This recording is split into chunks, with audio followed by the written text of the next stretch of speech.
Chapter 8. The comic is mightier than the spitball. George and Harold were sent straight to the detention room. Man, said Harold, Melvin is such a tattletale. Somebody ought to teach him a lesson. And we're just the guys to do it, said George. So George and Harold created an all-new comic book featuring everybody's favorite tattletale and meaning, Melvin Sneedley. When they were done, the two boys sneaked out of the detention room to run off copies of their latest work and sell them in the hallway. The new comic book was a great success. Everybody loved it. Well, everybody but Melvin Sneedley, I should say. As Melvin walked to his last class of the day, he noticed small groups of students in the hallway reading comics together and giggling. Normally this was enough to make Melvin run straight to the principal's office and tell on everyone for unsupervised reading, which was strictly forbidden. But today, Melvin noticed something strange. The comic reading students were pointing and laughing. At him! What? Said Melvin. What's wrong? What are you guys laughing at? Melvin looked around the hallway desperately. Everybody was laughing, everybody was pointing, and it was driving Melvin crazy. He marched over to a group of second graders, grabbed the comic book out of their hands, and looked at the cover. Melvin was furious. You guys are so immature! Screamed Melvin. He quickly darted off to read the comic in peace, but everywhere he ran, he came across more pointing and more laughing. Finally, Melvin thought of the one place he could read the comic book in private. He went into the boys' bathroom, locked himself in one of the stalls, and sat down to read.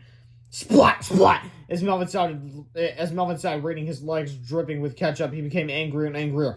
I'm gonna get George and Harold, Melvin vowed. Chapter 9. The Captain Underpants and the Terrifying Tale of the Talentorn 2000 by George B. Harrelson. And then the cover, Melvin says, Duh! George and Harold, the Terrifying Tale of the Talentorn 2000. Once upon a time, there was a dumb kid named Melvin who was a big tattletale. I'm telling! Came off the grass, the sign says. Everywhere he went, he caused grief and misery. I'm killing! No skateboarding. Until one day, crash! I'm killing! Hey cops, that guy just robbed the bank! Gee, thanks kid. You're under arrest. Hey kid, you solved the crime of the scenery! And so, Daily News. Dumb kid is a hero. Everybody loves Melvin. Melvin had become so popular that he decided to run for mayor. I'm killing! He won in a landslide victory. Daily News. Dumb kid becomes mayor. Congratulations, you're the youngest mayor ever! Yes, and I'm gonna make some big changes! Soon, Mayor Melvin made a bunch of dumb new laws. No humming, no smiling, no talking, no reading signs, no wedgies, no sticky feet, no marveling at nature, no burping, no stopping to smell the roses. And people were getting arrested left and right. You're under arrest, but I didn't do anything! Busted! And the sign says, no saying, but I didn't do anything. And they all got sent to jail. Here's what the jail say. Man's jail, lady jail, kid jail, baby jail, dog jail, cat jail, fraud jail. Why would you arrest a baby? And why would you segregate jails by gender or age? And some of you may be wondering, what would a frog even do? Well, go look at Number Law episode 3, then you'll know what I'm talking about. Anyway, suddenly, Mayor Melvin, all the jails are full. I will build a big rubble jail and catch those lawbreakers myself. So he built the Talentorn 2000. Soon Mayor Melvin was catching lawbreakers. They'll get you! Then Melvin headed for the school. Help, the Talentorn 2000 just ran across the soccer field, squished the gym teacher. Oh no, we just planted that grass. This is like a jump for Underpants crash. What's up, bub? Look out! Oh, you're going to jail for busting the roof. The Underpants was faster than a speedway spin. Shit! More powerful than a boxer shorts. Crash! And able to lead tall buildings without getting a wedgie. The signs say no zipping, no crashing through signs, and no using the same joke over and over. Underpants wanted to fight the robot, but he didn't want to hurt the people inside. Then he got an idea. Mrs. Plop's prune juice factory. Crash! It makes you go poop. Hey! What the? Oh! Soon there was nobody left inside in the Talentorn 2000 except for Melvin. Uh-oh! Pow! I'm done! And so, it made me get a pitch. You guys are so immature. Then everybody got set free. Oh, we're free, so yay! Yippee! Goo-goo! The end. Chapter 10. Mr. Melvin. Melvin was furious. He ripped the comic book in half and tossed it over his shoulder. Then he washed his hands at the toilet and stormed out of the restroom. I'm gonna get George in hell for that, said Melvin. I'm gonna teach him a lesson they'll never forget. After school, Melvin grabbed his combined Turn 2000 and headed home. Melvin's mother and father were both busy working on a top-secret government experiment when Melvin walked in the front door. Hello, son, said Melvin's father. How was your day at school? Terrible, said Melvin. Nobody at school has sufficient respect for my beautiful mind. Those dull-witted, leg-brained, gum-chewing idiots are more impressed with comic books than they are with the wonders of science. But I shall teach them! I shall teach them all! Thank you, nice honey, said Melvin's mom. Melvin marched up to his room to begin building a brand new superpowered robot. But when he opened his bedroom door, he saw the family's pet cat, Dangerella, sleeping quietly in his bed. Oi! Melvin screamed. What are you doing in my room, you stupid cat? You know I'm allergic to you! Now get out and... stay out! After a few hours, Melvin had built his newest and most powerful robot ever, which had 3 sets of interchangeable laser eyeballs, macro-hydraulic jumpatronic legs, super subgobulating autonomous arms, and an extendable octoclaw rib cage, and was powered by 3 separate twin-turbo 9000 SP5 Kung Fu titanium/lithium alloy processors, which were all built into a virtually indestructible flexochromatic endoskeleton that had the power to punch through cinder blocks, crush steel in his vise-like grasp, and plow mercilessly through a poorly rimmed run-on septices. It could also slice bagels. That ought to do the trick, said Melvin, wiping his nose on the tissue. Now all I have to do is combine my body with this bionic robot, and I should be the most powerful boy who ever lived. Chapter 11, Melvin's Fantasy. As Melvin set up the Combined 2000 and made the proper adjustments, he imagined what his life would be like as the world's first bionic boy. He imagined himself walking to school the next day, his arms swinging confidently as he crashed through the classroom wall. The girls would swoon as Melvin talked for hours about the amazing world of science. Miss Rowe would probably let Melvin sit at her desk from now on because Melvin's new buzz of steel would be too massive to fit into an ordinary children's chair.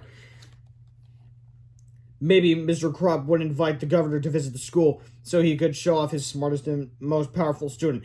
If so, the governor would probably declare a new holiday, National Melvin Sneely Day, a day when kids all over the world would get extra homework and pop quizzes to honor the glorious name of Melvin.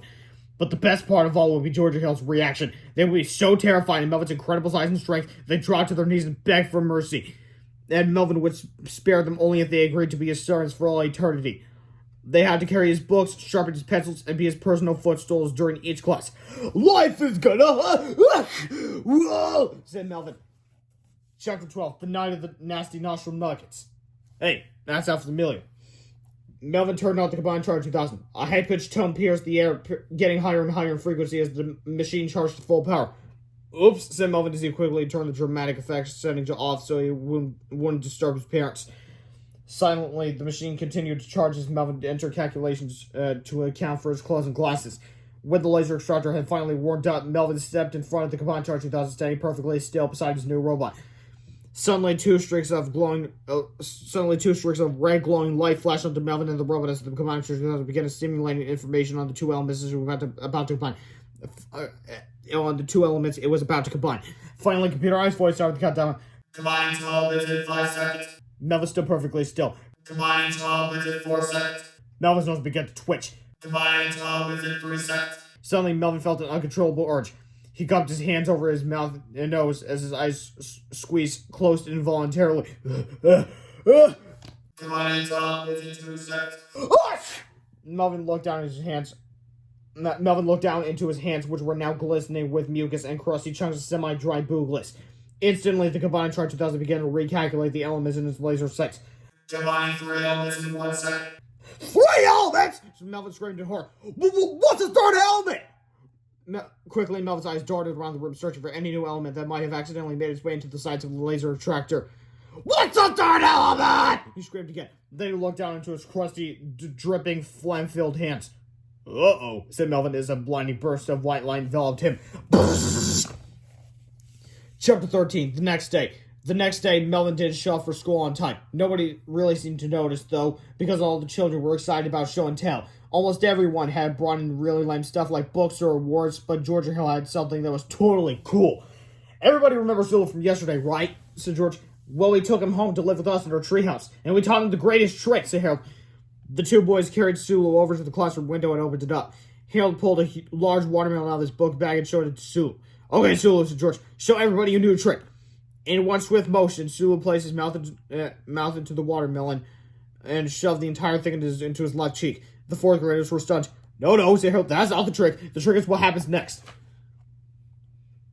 Sulu looked out of the window and eyed a dead tree at the far end of the empty playground. Sulu began to chew up the watermelon, then puggered his tiny hamster lips and spit.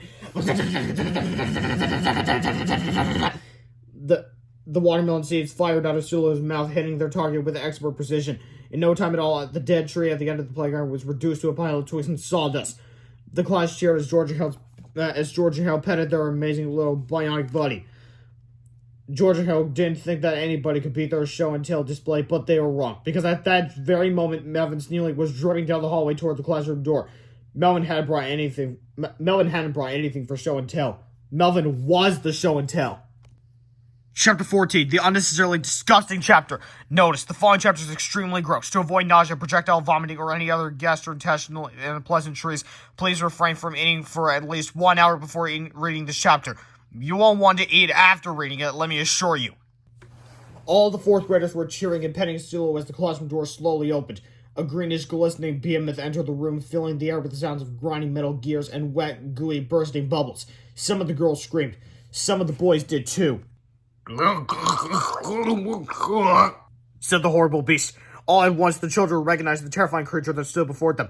Melvin! They cried. Gurgled the wet, jiggling monster angrily. His eyes and nose were dripping with warm, greenish, custard-like mucus. His robotic arms were caked with massive globs of crispy, shimmering snot. And as he turned to close the classroom door behind him, part of his hand came off on the doorknob. It oozed slowly down the door, leaving behind a chunky trail of moist excretion. Melvin squished and sloshed as he jiggled over to his chair. Each gooey footstep coated the floor with a foamy trail of slime, and everything he touched became wet and encrusted with warm, bubbling, syrupy phlegm. When Harold sat down, generous helpings of greenish pudding-like goo slowly dribbled down the chair, collecting into creamy, gelatinous puddles beneath him. The puddles themselves were slightly transparent, speckled with thick, shimmering nose hairs and dark red chunks of coagulated blood, which— "All right already!" yelled George to the director. "No with the descriptions! You're making us all sick!" "Thank you, George," said Mr. Ripple. "Now, Melvin, why don't you tell us all what happened to you?" said Melvin.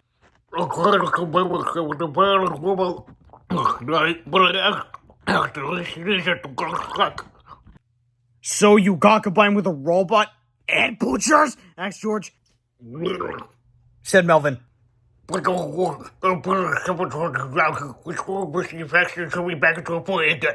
just take 6 months to finish. 6 months? Said Harold.